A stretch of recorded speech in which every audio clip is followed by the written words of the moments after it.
To me, there's no convincing evidence of a new investment cycle as yet in India.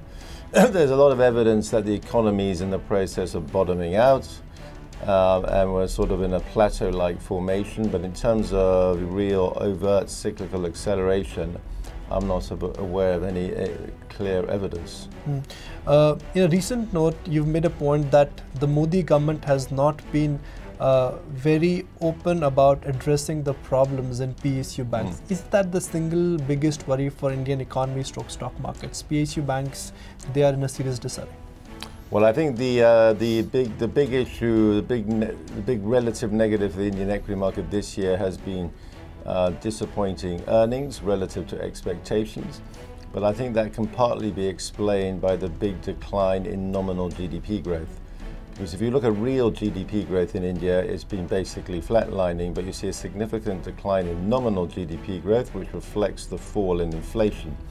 So that's partly, that's a negative, which is also positive, because that's powerful evidence that inflation is coming down.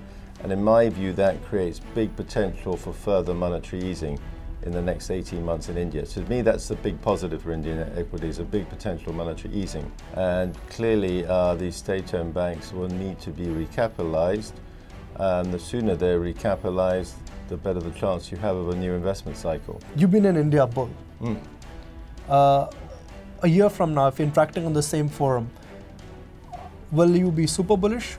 What will happen to your conviction levels? Well, it all depends. We get an investment cycle, but there's one issue of the absolute case for India in equities, and that relates to whether we get an investment cycle.